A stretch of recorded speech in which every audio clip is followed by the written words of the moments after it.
کہ الذین، اللہ مدد کرتا ہے ان لوگوں کی، وہ قوی عزیز ہے، وہ قوت والا ہے اور غالب ہے، وہ ان لوگوں کی مدد کرتا ہے جن لوگوں کی خصوصیت یہ ہے کہ ان مکناہم فی الارض، اگر ان کو زمین پر حکومت اور اقتدار دے دیا جائے، اثر و رسوخ ان کو مل جائے، ان کے پاس قوت آ جائے، اقاموا الصلاۃ وآتوا الزکوٰۃ، تو سب سے پہلا کام وہ یہ کرتے ہیں کہ بندگان خدا کو خدا کے در پر لے جاتے ہیں۔ سب سے پہلا کام وہ یہ کرتے ہیں کہ خدا کی بندگی کی سب سے بڑی روایت یعنی نماز، اس کو قائم کرتے ہیں۔ سب سے پہلے وہ یہ کرتے ہیں کہ اپنی گردنیں بھی اور دوسرے لوگوں کی گردنیں بھی خدا کے سامنے جھکانے کا اہتمام کرتے ہیں۔ اور یہ نماز محض پڑھنے کے معنوں میں قرآن حکیم کے اندر حکم نہیں آیا، قائم کرنے کے معنوں میں آیا ہے، اور قائم کرنے کا مطلب یہ ہے کہ یہ ایک پورا نظام صلاۃ ہے، اس کی بے شمار شرائط ہیں، ان تمام شرائط کے ساتھ اس نماز کے نظام کو جب قائم کیا جاتا ہے تو حدیث کے وہ الفاظ میرے ذہن میں آ رہے ہیں کہ نبی پاک صلی اللہ علیہ وسلم نے فرمایا کہ جس نے نماز قائم کر لی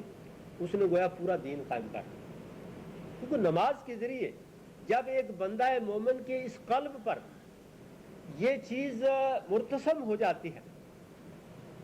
کہ میں بندہ ہوں اور وہ میرا آقا ہے، میں غلام ہوں اور وہ میرا مالک ہے، میں محکوم ہوں اور وہ میرا حاکم ہے، میں محتاج ہوں اور وہ میرا عطا کرنے والا منعم اور معطی ہے، میں بیمار ہونے والا ہوں اور وہ صحت دینے والا ہے، میری حالت یہ ہے کہ میں کمزور ہوں اور وہ قوی عزیز ہے۔ جب یہ چیز مومن کے اندر پیدا ہو جاتی ہے تو اس کی پیشانی خود بخود ٹک جاتی ہے اور اس کی گردن خود بخود جھک جاتی ہے۔ فرمایا کہ ان کے اقتدار اور ان کے وقار کی نتیجہ یہ ہوتا ہے کہ وہ نماز قائم کرتے ہیں اور وآتوا الزکوٰۃ اور زکوٰۃ کا نظام قائم کرتے ہیں۔ ان دونوں کاموں کے ساتھ ساتھ یہ تو دو ایسے عمل ہیں کہ جو انفرادی ہیں۔ نماز اگرچہ سبھی سے کہا گیا ہے کہ یہ باجماعت پڑھیں، لیکن پھر بھی یہ عمل انفرادی رہتا ہے۔ نماز کے ضمن میں میری نماز کے بارے میں مجھ ہی سے پوچھا جائے گا، آپ میں سے ہر ایک کی نماز کے بارے میں آپ ہی سے پوچھا جائے گا، لیکن اگلا جو فریضہ جس کا ذکر ہو رہا ہے اس کے سلسلے میں آپ حضرات یہ حقیقت ذہن میں رکھیے کہ وہ ایسا فریضہ ہے کہ جس کے بارے میں انفرادی طور پر ہی پرسش نہیں ہوگی بلکہ اجتماعی طور پر پرسش ہوگی۔ وہ ہے کہ وہ یہ کرتے ہیں جب ان کو اقتدار دیا جاتا ہے کہ وَأَمَرُوا بِالْمَعْرُوفِ وَنَهُوا عَنِ الْمُنكَرِ، ان کے پاس قوت ہے، اقتدار ہے، زمین ہے، اس پر ان کا سکہ چلتا ہے، اس پر ان کا ڈنڈا چلتا ہے۔ جب ان کو اتنا قوت اور اقتدار اللہ نے دے دیا تو پھر وہ کیا کرتے ہیں؟ نماز اور زکوٰۃ کے نظام کو قائم کرنے کے بعد اس خطۂ زمین پر جس خطۂ زمین پر ان کو اقتدار حاصل ہے اس پر بدی کو پنپنے نہیں دیتے، شیطانیت کو پھیلنے نہیں دیتے، اس پر نفسانیت کو نشو و نما پانے نہیں دیتے۔ ان کو یہ خصوصیت حاصل ہوتی ہے کہ وہ امر بالمعروف کا فریضہ انجام دیتے ہیں، اور یہ وہ فریضہ ہے کہ جس کے بارے میں اللہ تبارک تعالیٰ نے فرمایا کہ پوری امت مسلمہ اس فریضے کو انجام دینے کے لیے برپا کی گئی۔ کنتم خیر امۃ اخرجت للناس تأمرون بالمعروف وتنہون عن المنکر وتؤمنون باللہ، کہ تم ایک بہترین امت ہو، تمہیں اس لیے پیدا کیا گیا ہے کہ تم کھانے پینے اور چرنے چگنے پر ہی اکتفا نہ کرو، بلکہ اخرجت للناس، تمہیں بنی نوع انسانوں کے لیے پیدا کیا گیا، اپنے ہم نفسوں کے لیے پیدا کیا گیا۔ وہ شاعر نے بھی کہا نا کہ یہ انسان اپنے لیے جی لے تو یہ تو کوئی کمال نہیں، درد دل کے واسطے پیدا کیا انسان کو، ورنہ طاعت کے لیے کچھ کم نہ تھے کروبیاں۔ یہ جو فرشتے ہیں اللہ تعالیٰ کی اطاعت اور بندگی کا بہترین وظیفہ انجام دے رہے ہیں۔ انسان کو تو اس لیے پیدا کیا کہ ایک فرشتہ خدا کی اطاعت اور بندگی کا پورا جو اس کی ذمہ کام ہے وہ بجا لا رہا ہے، لیکن دوسرے فرشتے کو وہ یہ نہیں کہتا کہ بھئی تو ذرا نماز پڑھ لے، یہ کام نہ کر، یہ کر۔ ان کو دوسروں سے کوئی سروکار ہی نہیں. ان کا کام ہی ایسا ہے, ان کا نظام ہی ایسا ہے کہ ان میں سے کسی کو کسی سے کوئی سروکار نہیں. یہ انسان ہی کی خاصیت ہے کہ میں اس بات کا محتاج, آپ میں سے ہر ایک اس بات کا محتاج کہ اگر وہ بچہ ہے, معصوم بچہ, تو ماں سے سبق حاصل کرے, کیا کرنا ہے کیا نہیں کرنا ہے, کیا کھانا ہے کیا نہیں کھانا ہے, کیا پینا ہے کیا نہیں پینا ہے, کہاں جانا ہے کہاں نہیں جانا ہے, کیا چیز مفید ہے کیا غیر مفید ہے,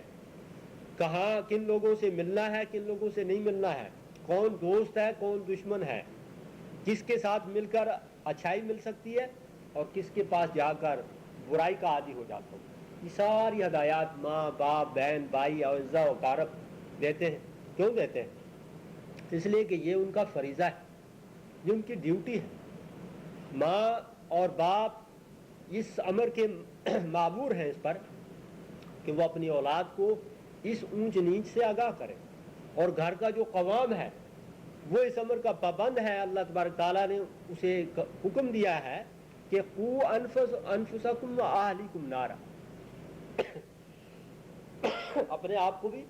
اور اپنے بال بچوں کو بھی دوزخ کی آگ سے بچانے کا اہتمام کرو. یہ ساری کی ساری باتیں اس امر پر دال ہیں کہ ایک مومن تنہا اپنی زندگی کو سنوار کر اگر وہ یہ سمجھے کہ اس نے تقاضۂ بندگی ادا کر دیا تو یہ پورا نہیں.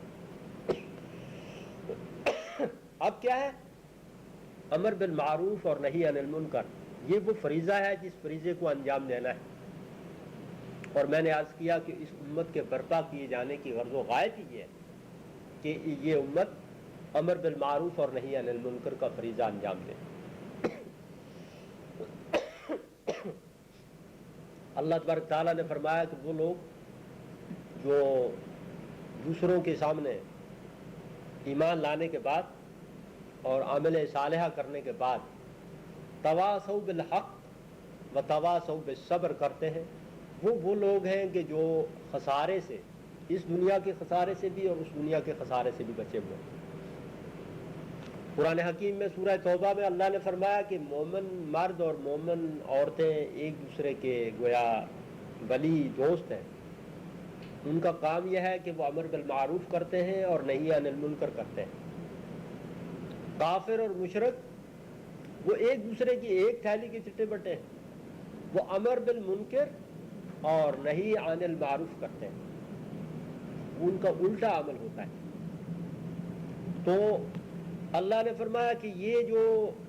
لوگ جن کو کہ اقتدار اور تمکن دیا جاتا ہے اس زمین پر, ان فسادیوں کو مٹانے کے بعد, شرارتیوں کو ختم کرنے کے بعد, ان کے ذمہ یہ موٹے موٹے 4 کام جو ہیں, ان میں 2 کام تو ایسے ہیں کہ جو اصلاح نفس کے لیے انتہائی ضروری ہے, یعنی نماز اور زکوٰۃ کا کام, اور 2 کام ایسے ہیں کہ جو پوری کی پوری سوسائٹی اور معاشرے کو سنوارنے اور نکھارنے کے لیے ضروری ہے. اور یہ 4 کام یہ اقتدار حاصل کرنے کے بعد کرتے ہیں. اس لیے ہمارے ہاں یہ غلط فہمی نہیں رہنی چاہیے کہ جب ہم عموماً درس دینے بیٹھتے ہیں, سننے بیٹھتے ہیں, تو کہتے ہیں کہ نماز ہی عبادت نہیں ہے. اس سے بعض اوقات نماز کی تخفیف ہو جاتی ہے. نماز کی اہمیت اتنی زیادہ ہے کہ آپ ذرا دیکھیے کہ تمکن فی الارض جن لوگوں کو اللہ تبارک تعالیٰ عطا کرتا ہے, ان سے جو مطالبہ کرتا ہے, ان میں پہلا مطالبہ یہ ہے کہ وہ اقتدار اور حکومت پانے کے بعد خدا کی زمین پر نماز کا نظام قائم کریں گے اور زکوٰۃ کا نظام قائم کریں گے. اس لیے کہ نماز کے بغیر اگر انسان یہ کہے کہ اس کے اندر تزکیہ اور تعلق باللہ پیدا ہوگا تو یہ ممکن ہی نہیں. خود اللہ نے فرمایا کہ ان الصلاۃ تنہی عن الفحشاء والمنکر, کہ برائیوں اور بے حیائیوں سے بچانے والا اگر کوئی عامل ہے خدا کی اس نظام عبادت کے اندر تو وہ نمازی. تو جب یہ ایک اتنا بڑا عامل ہے, اتنا بڑا فیکٹر ہے کہ جس کی تاثیر کا یہ حال ہے کہ یہ برائیوں کو اور بے حیائیوں کو, منکرات کو مٹا دیتی ہے, اور یہاں نہی عن المنکر ضرورت ہے, فرض ہے, تو گویا انسان کے اندر جو منکرات ہیں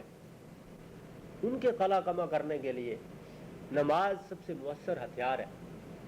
اور یہ اس لیے ہے کہ نماز اللہ کے ساتھ مومن کا ایک ایسا رشتہ قائم کر دیتی ہے کہ مومن جب اللہ کا ہو جاتا ہے تو پھر اسے کتنی بڑی حیا آتی ہے جب وہ اللہ کی نافرمانی کرتا ہے. 5 وقت وہ اللہ کے در پر حاضر ہو اور پھر نافرمانیاں کر کر کے حاضر ہو. اگر اس کے اندر سے حصے بندگی بالکل مٹ نہیں گئی تو وہ تصور نہیں کر سکتا کہ وہ بے حیائی کا مظاہرہ کر کے بھی، برائی کا مظاہرہ کر کے بھی، منکرات کا ارتکاب کر کے بھی پھر اللہ کے سامنے جائے اور پھر کہے کہ ایاک نعبد و ایاک نستعین، پھر کہے کہ اہدنا الصراط المستقیم صراط الذین انعمت علیہم غیر المغضوب علیہم ولا الضالین. کہ جب مغضوبوں اور ضالین کا رستہ خود اپنا کر ابھی ابھی آیا،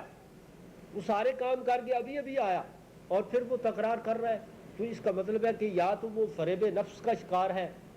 یا وہ دوسروں کو فریب دے رہا ہے، اور اللہ کو بھی فریب دینے کی اگر کوشش کر رہا ہے، اگرچہ وہ پاک ہے اس کمزوری سے کہ اس کو کوئی فریب دے، لیکن وہ دھوکہ باز اگر یہ کوشش کر رہا ہے کہ سارے کرتوت کر کے آ کر اللہ کے سامنے اپنے اس زہد و پارسائی کے لبادے کو پیش کرے اور کہے کہ یہ کتنا بے داغ ہے، تو اس کا مطلب یہ ہے کہ وہ اپنے نفسی کو فریب دے رہا ہے. نماز انسان کے نفس کو بالکل اجلا کر دیتی ہے، اور جب یہ نفس جلا پا جاتا ہے تو پھر مومن کے لیے یہ چیز بھی ناگوار ہو جاتی ہے کہ اس مسجد کے اندر اس نے اپنے نفس کو اجالا، تو اس نفس مسجد کے باہر کہیں اور کسی مقام پر وہ شرارتیں اور شر اور شیطانیت اور حیوانیت پروان چڑھ رہی. کیونکہ نبی پاک صلی اللہ علیہ وسلم نے فرمایا کہ پوری کی پوری یہ زمین جو ہے یہ مسجد ہے، خدا کی ساری زمین مسجد کے مصداق ہے. اور جب خدا کی ساری زمین مسجد کے مصداق ہے، جیسے کہ اقبال نے کہا کہ مومنہ را گفت آن سلطان دی مسجد من یہ ہمہ روئے زمین، کہ مومنوں سے سلطان دین صلی اللہ علیہ وآلہ وسلم نے فرمایا کہ یہ ساری زمین میری مسجد ہے. اور پھر آگے پتہ نہیں کہتے ہیں کہ از گردش نوح آسما مسجد مومنہ بدست دیگرہ، کہ آج حالت یہ ہو گئی کہ آسمانوں کی گردش نے ہمیں یہ رنگ بھی دکھا دیا کہ مومنوں کی مسجد یعنی یہ خدا کی زمین مسجد مومنہ بدست دیگرہ، مومنوں کی مسجد آج کافروں کے قبضے میں، اور مومن ہے کہ مست ہے اپنی دنیا میں، کھا رہا ہے، پی رہا ہے، کما رہا ہے، عیاشی کر رہا ہے، گھر کے اندر سارے کی سارے آسائشات اس کو میسر ہیں اور وہ اکٹھی کیے چلے جا رہا ہے، اس کو ہر لذت مہیا اور میسر ہے، اور اس کے اندر نہیں کوئی اگر وہ تپش تو وہ اس فکر کی تپش نہیں ہے کہ یہ میرے نبی صلی اللہ علیہ وسلم کی مسجد ہے، یہ پورے کے پورے شہر بازار یہ سارے قریے سارے قصبے ساری زمین. اور اگر میں اس مسجد کے اندر یہ گوارا نہیں کرتا ہوں کہ کوئی آدمی آ کر کوئی تنکا بھی گرا جائے، میں جب آتا ہوں تو میں دیکھتا ہوں کہ اس مسجد کے اندر کوئی کچرا کوئی گندگی تو نہیں پڑی ہوئی ہے، اور اگر پڑی ہوئی ہو تو بڑا غصہ آتا ہے. بعض تو اللہ کے نیک بندے ایسے بھی ہیں کہ جو دوسرے نیک بندوں کو یا بد بندوں کو جو اس میں مسجد میں کوئی گندگی پھیلاتے ہیں مارنے کو بھی دوڑ پڑتے ہیں. صحابہ کرام کا بھی ایسا عمل تھا کہ ایک صاحب آئے، انہوں نے مسجد کے اندر پیشاب کر دیا اور صحابہ کرام دوڑے اس کو سزا دینے کے لیے. نبی پاک صلی اللہ علیہ وسلم نے فرمایا کہ نہیں، اس کو پیشاب پورا کرنے میں. اس کے بعد فرمایا کہ اس کو سمجھانا تو الگ بات ہے، آپ اس جگہ کو دھو دو. لیکن مسلمانوں کا جو جذبہ ہے اور کسی جگہ پر وہ ظاہر نہ ہو تو یہ جذبہ جہاد وہاں سامنے آ جاتا ہے کہ کسی کے پاؤں گندے مسجد میں آ گئے تو اس کو لتاڑنا شروع کر دیا. لیکن خود اپنا نفس گندا، خود اپنی ذات گندی، خود اپنا کردار گندا، خود اپنی ساری کی ساری زندگی گندی، اور وہ لیے ہوئے خدا کی زمین پر گھوم رہا ہے اور پرواہی کوئی. خدا کی ساری زمین مسجد ہے. تو اس مسجد کو پاک کرنے کے لیے ضروری ہے کہ ایک مومن اپنے نفس کو پاک کرنے کے بعد امر بالمعروف اور نہی عن المنکر کا فریضہ انجام دینے کے لیے نکل کھڑا ہو، اور وہ اس فریضے کے ذریعے خدا کی زمین میں سے فتنے اور شر کو مٹائے اور امر بالمعروف کوئی ایسی چیز نہیں ہے کہ جس کے سلسلے میں آپ لوگوں سے گزارشیں کرتے پھریں اور التجائیں اور درخواستیں کرتے پھریں، بلکہ امر کا لفظ جو ہے اس کا مطلب ہی حکم ہوتا ہے۔ آمر حکم دینے والا، آمر مطلق جس کے سوا اور کوئی حکم دینے والا نہ ہو۔ ہم اردو میں لفظ آمر ان ڈکٹیٹروں کو کہتے ہیں کہ جن کی مرضی مکمل طور پر چلتی ہے، جن کا ڈنڈا مکمل طور پر چلتا ہے۔ اب ایک آمر بالمعروف، معروف کا حکم دینے والا جا کر لوگوں سے گزارشیں نہیں کرے گا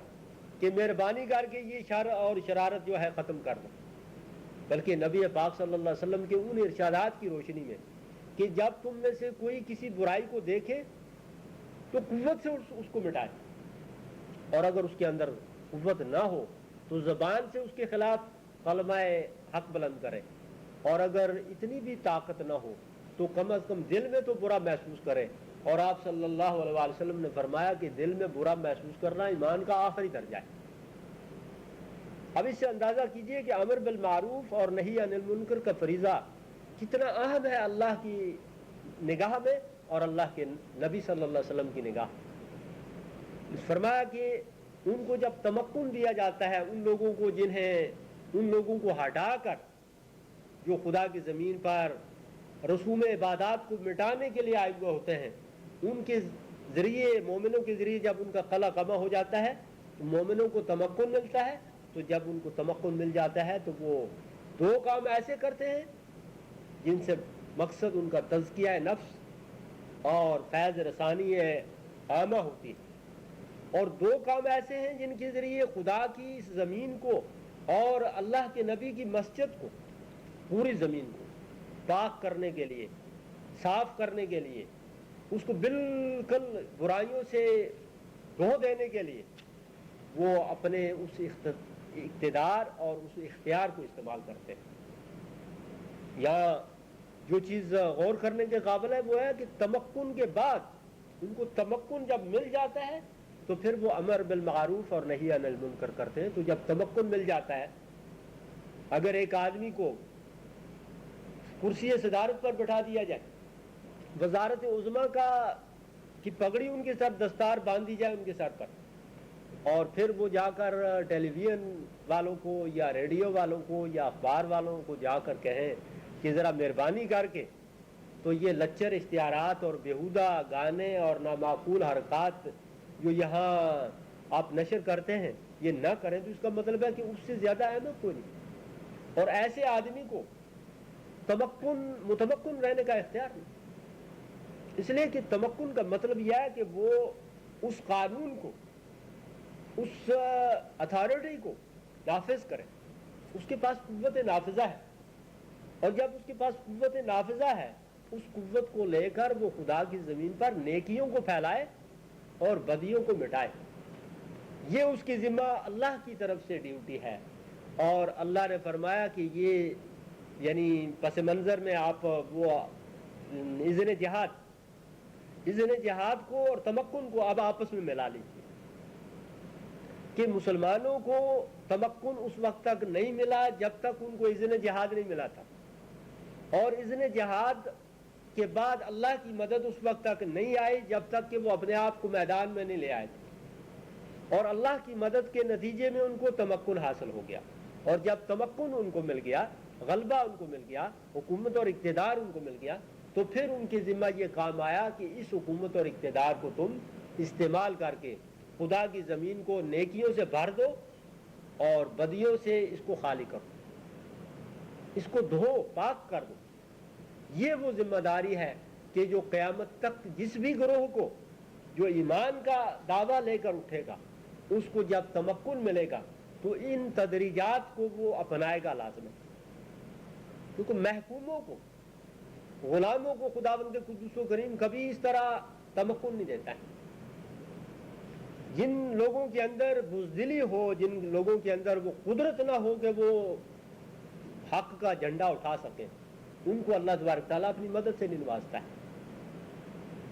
تو جب ان کو مدد سے نواز دیتا ہے اور ایسے گروہ کا انتخاب وہ کر لیتا ہے تو پھر اس گروہ کی یہ ذمہ داریاں ہو جاتی ہیں جو ابھی آپ کے سامنے میں نے گنوائی ہیں، وآخر دعوانا ان الحمد للہ رب العالمین. يا بني الإسلام هبوا للجهاد قد طرى في الأرض تيار الفساد. يا بني الإسلام هبوا للجهاد قد طرى في الأرض تيار الفساد. حطموا الكفر وقولوا للأعادي إننا جئنا لإنقاذ العباد. إننا جئنا لإنقاذ العباد.